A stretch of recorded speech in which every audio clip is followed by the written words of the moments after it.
Everyone's jumping on the 3D movie bandwagon nowadays, and I'm just so sick of the gimmick. Everyone's just caving to this new fad, and I just think it's tired, and at least for me personally, doesn't add that much to the viewing experience, and if anything, it just gives me a massive headache while watching an Et tu, Cuttlefish? 5, 4, 3, 2, 1, 0. All engine running. Liftoff. We have a liftoff. 33 minutes past the hour. Liftoff on Apollo 11.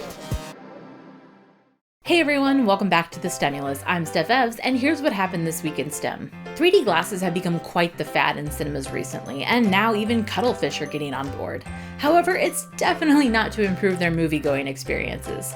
So, if not to watch all of the incredibly promising upcoming Avatar sequels that everyone definitely asked for, then why would a cuttlefish be wearing the iconic red and blue lenses? Well, for science! Scientists hooked these adorable little cephalopods up with their own set of 3D glasses to examine how their vision works, particularly since they're so effective at hunting.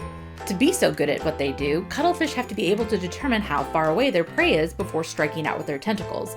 But given how different their vision system is from, say, ours, scientists wondered how they accomplished this. Cuttlefish don't have forward-facing eyes like we do. For us, we have a good amount of overlap in our field of vision, but cuttlefish have outward-facing eyes that give them 360-degree vision with an overlap of only around 8 degrees. They can increase this overlap up to 70 degrees when they move their eyes to look at something in front of them. When we look at something, our brains are doing a lot of neural processing to compare the two images coming in from our eyes to create an image that we can comprehend, and that neural work increases significantly when eyes move independently like they do for the cuttlefish. Cuttlefish aren't the only ones in the animal kingdom with independently moving eyes. Chameleons, squid, and octopuses all use independently moving eyes, but use different mechanisms to focus on images and determine distances. Chameleons determine distance by figuring out how much the lens in their eye has to change to focus on what they're looking at. Squids have a bump on their retina that kind of functions the same way as the chameleon's eye does, allowing them to detect how quickly an image goes out of focus. Scientists suspected that cuttlefish use the same method we do to determine distance, known as stereopsis, which is when the distance to an object is computed by comparing how each eye sees the object in a slightly different position. In order to find out if they were right, they slapped 3D glasses on the heads of 14 European cuttlefish. The glasses themselves were an engineering feat of sorts. The team had initially tried to just glue the glasses straight on, but they didn't always sit right and could damage the skin of the cuttlefish when they pulled them off with their tentacles. So they switched to attaching a Velcro strip to the cuttlefish first, and then using that for the glasses placement. They also had to swap the lens design around a bit, since the first iteration could capture too much water if the cuttlefish swam backwards, causing the glasses to come off.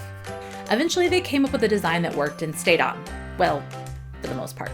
Unfortunately, not all of the cuttlefish were super into the new look. Several of them managed to get the glasses off despite all of the scientists' efforts, but a good amount of them didn't seem to mind too much. After a lot of careful treatment and some shrimp bribery, the scientists ran a series of tests on the cuttlefish. Using a tank that was equipped with a movie screen at one end, the scientists played images of shrimp, the most common thing cuttlefish feast on. The setup allowed the scientists to play the movies such that the cuttlefish would see the shrimp moving along in slightly different positions with each eye, which is the same technique used in 3D movies to create a depth of field and make us think things are closer or farther than they actually are.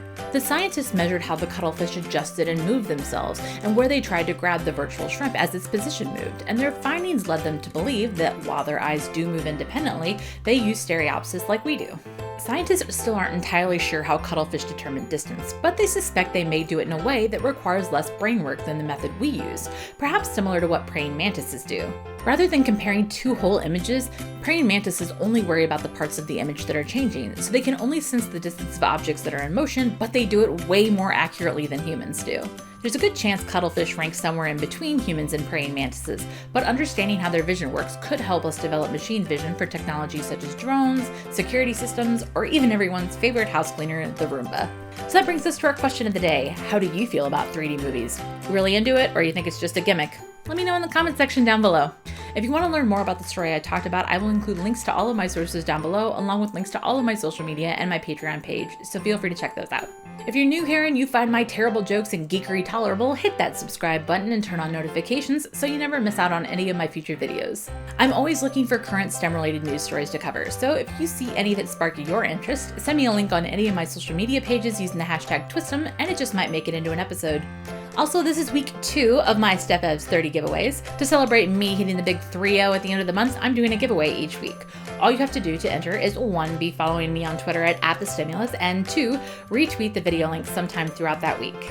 I always pin the video tweet at the top of the feed too, so if you go to the STEMULUS page, you can find it there. On Sunday, I will again be randomly selecting one of the people that retweeted the link to win a prize. This week, the prize is this signed poster featuring the work of the fabulous art Jedi Rob Cabrera, whose information you can find in the description down below, and who you definitely should go check out. So if you want a shot at winning this, keep an eye out for the link on Twitter and you could have a chance to win it. I'll be giving away a different prize each week until the end of the month, so make sure you're watching the Twitter feed and these videos so you don't miss out on a chance to win any of these awesome prizes. But with that, I hope you all have a wonderful rest of your week. Stay well, stay awesome, and I will see you next time.